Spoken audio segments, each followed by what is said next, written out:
First of all, I've got to confess that David caught me cheating because I didn't know what to do. So I played the first game, and then I thought, well, I guess I play another game, and then I won. So David gets the prize because he's the winner. Humble man. Yeah. My story starts. Well, I'm part of Neighbor to Neighbor. So how many Neighbor to Neighbor people are here? Okay. So I take care of Marvin and Lawrence, and Marvin and Lawrence have a very challenging house. It's not very insulated, it's pretty small. Lawrence is in a, not a wheelchair, but a little scooter. And he has a tough time getting around as it is. I went over Thursday night before the storm, and just to check on him and to pull his hose off of his house and empty the water so it didn't freeze and anything else that he thought of. And lo and behold, he's got a cast from here down to his ankle. So he's fallen down and broken his leg. And I thought, oh my goodness, here comes the storm. How's he gonna fare? So fast forward to Saturday, and we've been emailing, how are you doing? And he said, it's getting cold in here. And I thought, well, it's cold outside, so cold in there, it's probably okay.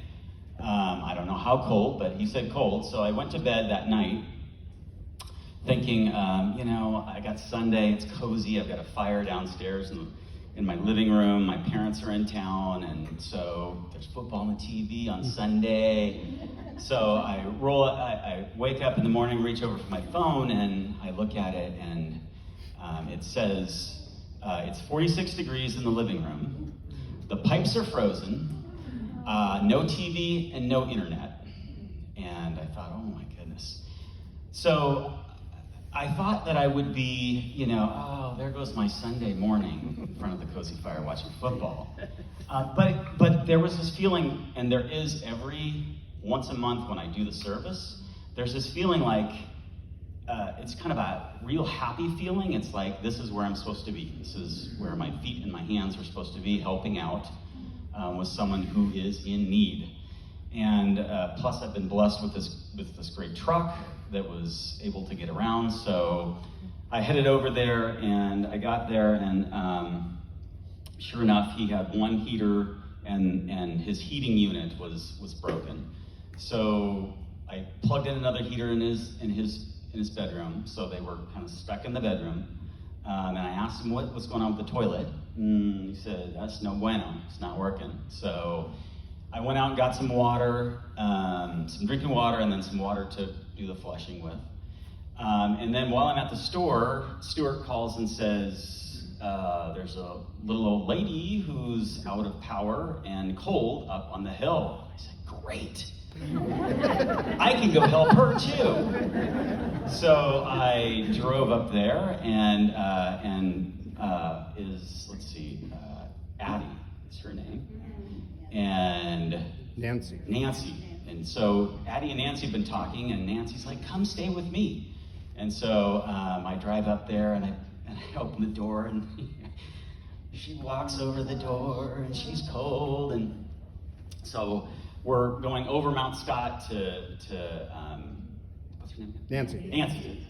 And she looks over at me and she says, oh, thank you so much for doing this. And I said, it's my pleasure. And she goes, yeah, sure, it's your pleasure. Right? And for some reason, I started tearing up. And I said, I feel happy when I am able to help others. And fast forward, I drop Addie off, and I'm keeping Stuart in the loop. And I said, man, I told him all about, the details about what I just shared with you. And then I said, for some reason I shared with Stuart, I said, and funny story, I was tearing up when I was talking about, being really happy in serving. And then I get home, and Denise, she texts me and she says, would you share at this event? And I said, okay. And she said, it really dovetails with my sermon.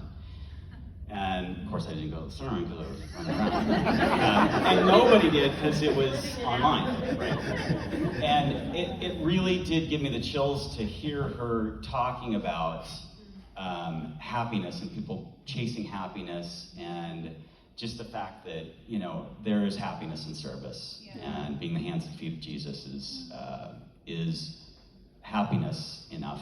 So that's my story.